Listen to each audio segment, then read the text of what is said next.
Hello everyone, welcome, my name is Phoenix and this is the Consumer's Guide to Filmmaking. Memoir of a Snail, 2024, Adam Elliott. This film follows Grace and Gilbert Puddle. Living your average childhood, their lives are upended when their dad dies. Now, Grace and Gilbert are separated by the foster care system. From that day forward, Grace and Gilbert live separate lives, but both their goals remain clear. Reunite.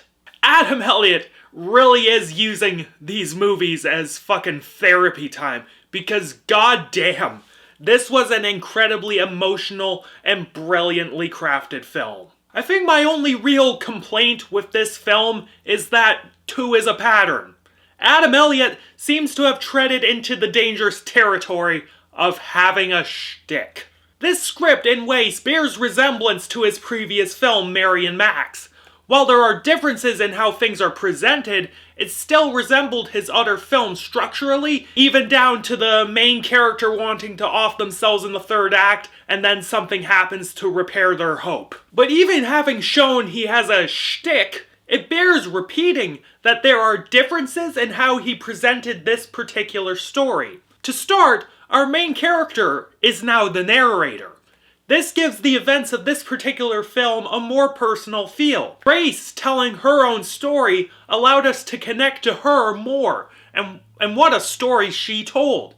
It is funny, it is heart-wrenching, and at an hour 35, it flew by like no one's business. The narration, of course, is like being told a story, but in this film it was more poetic, with a ton of memorable nuggets to glean about our lives. The story that Grace is telling us so beautifully is that of two children being swallowed up by the system.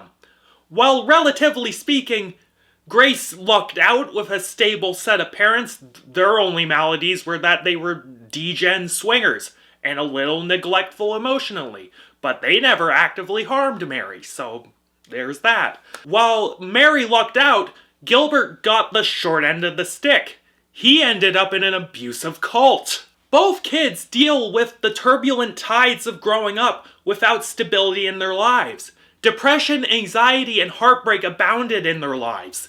Much like the animal of this film's namesake, Grace found herself hiding in her shell like a snail, afraid of what awful things the world would bring. One such awful thing was thinking her brother died. But as Grace's true parental figure, Pinky, taught her in more or less these words, life is understood backwards, but we're forced to live it forwards. Like the snail, hiding in that shell gets us nowhere. We, like the snail, must slowly trudge forward, living life and deriving what joy we can from it. In living her life, Grace was allowed to not only rebuild, but in an admittedly predictable and saccharine ending, be given a gift.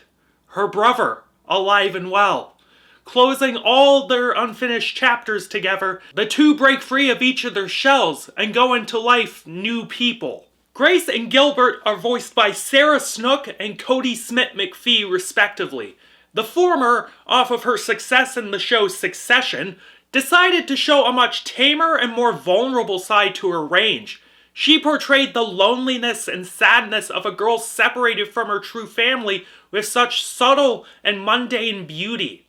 Her narration was calming and reflected the soul that was bearing this story to us. Cody Smith-McPhee captured a whole bevy of emotions, some similar to and some different from Sarah Snook.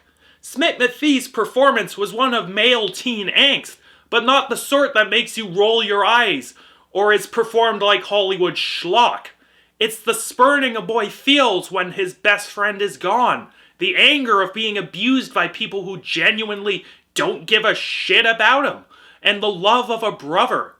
Pure class from this young actor, with him and Snook having amazing chemistry when allowed to share scenes together. Not to be outdone by these talented actors is our amazing director and writer, Adam Elliott. Refining his craft as a director in subtle ways, the film is as gorgeously animated and shot as Mary and Max was.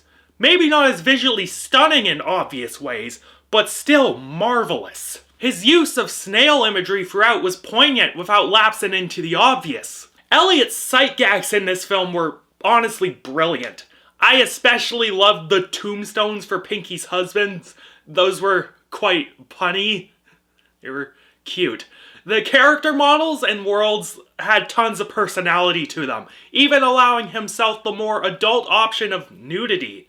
This nudity was often quite funny, as these odd-looking people were matched by their odd behavior. The music in the film, much like Mary and Max, was an incredibly eclectic affair. Interestingly arranged and composed, the work of Elena Katz-Chernin provided a rich and light atmosphere for the film. While it isn't as instantaneously earwormy as the Mary and Max music, the atmosphere this composer created was one of childlike melancholy. Each piece ebbed and flowed with the scene beautifully, enhancing the emotions being shown on screen. The only notable non-original piece was the repeated use of Alouette, Gentil Alouette, da-da-da-da-da-da-da. And while that song is ubiquitous in our collective consciousness, it was used poignantly throughout as a way to show the fond memories these kids had of their dad. Look, it might be shtick, but considering it took Adam 10 plus years to come back with another film, I can be more forgiving of shtick this time around.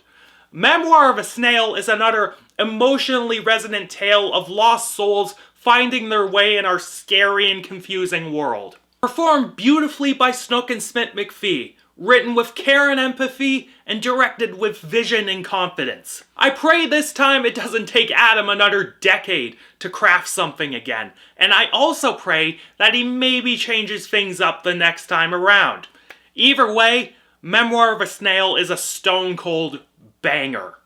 Highly recommended. And I am feeling a 9.5 out of 10 on this one.